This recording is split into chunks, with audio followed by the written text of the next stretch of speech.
తిరుమల తిరుపతిలో జరిగినటువంటి తొక్కిసలాట మీద పవన్ కళ్యాణ్ సంచలనాత్మకమైనటువంటి వ్యాఖ్యలు చేశారు.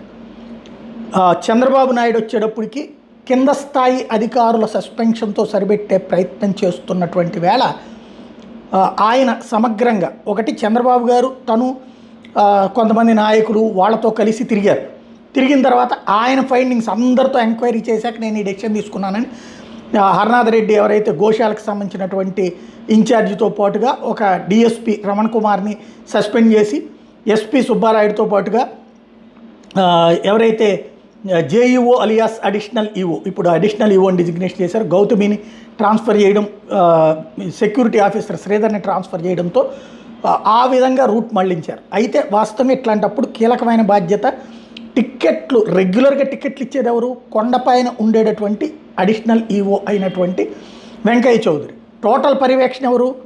ఈఓ శ్యామలరావు. వాస్తవంగా ప్రతి ఏడాది నేను ఇంతకుముందే ఒక వీడియోలో కూడా ప్రస్తావించాను, ప్రతిసారి కూడా ఈఓ జేఈఓ, అప్పుడు జేఈఓ అంటారు, ఇప్పుడు అడిషనల్ ఈఓ అని పెట్టారు, వాళ్ళిద్దరితో పాటుగా SP, collector, chief vigilance officer, CVSO వీళ్ళందరూ కలిసి కూర్చుని ఎన్నిటి ప్రాంతాలన్నిటి చూసి ప్రతి ఈ 9 సెంటర్లకు ఒక్కొక్క సెంటర్కి ఒక ఆర్డీఓ, ఒక పోలీస్ డిఎస్పి, అట్లాగే ఒక విజిలెన్స్ తరపు నుంచి ఒక అధికారి, అట్లాగే ఒక తిరుమల తిరుపతి దేవస్థానం నుంచి డిప్యూటీఓ, ఇట్లాగే వీళ్ళందరూ కలిసి ఒక బృందంగా ఏర్పడి వాళ్ళు డెసిషన్ తీసుకుంటారు. అట్లాంటిది ఇక్కడ చెయ్యాలి అంటే ఈఓ అడిషనల్ ఈఓ చేయాలి. అది చేయలేదు కదా.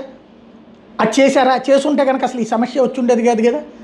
ఇప్పుడు ఈ గొడవ అంతా ఎందుకు వచ్చేది, డిఎస్పీ ఎందుకు వచ్చేది, అప్పుడు అక్కడ ఆర్డీఓ ఉంటాడు, ఈ అందరూ ఉంటారు కదా. ఇక్కడ ఈ తేడా జరిగింది. అదంతా పర్యవేక్షించాల్సింది కొండ మీద ఉన్నటువంటి టిక్కెట్ల కేటాయింపు అధికారం కలిగినటువంటి అడిషనల్ ఈఓ లేదా ఇదివరకటి రోజుల్లో జేఈఓ. వెంకయ్య చౌదరి, శ్యామలరావు ఇద్దరి విషయంలో జోక్యం చేసుకోలేదు. అయితే వాళ్ళిద్దరినీ చంద్రబాబు నాయుడు పక్కన పెట్టి కింద ఉన్నటువంటి వాళ్ళ మీదన చర్యలు తీసుకుంటున్నటువంటి నేపథ్యంలో పవన్ కళ్యాణ్ వచ్చేటప్పటికి స్పందించారు.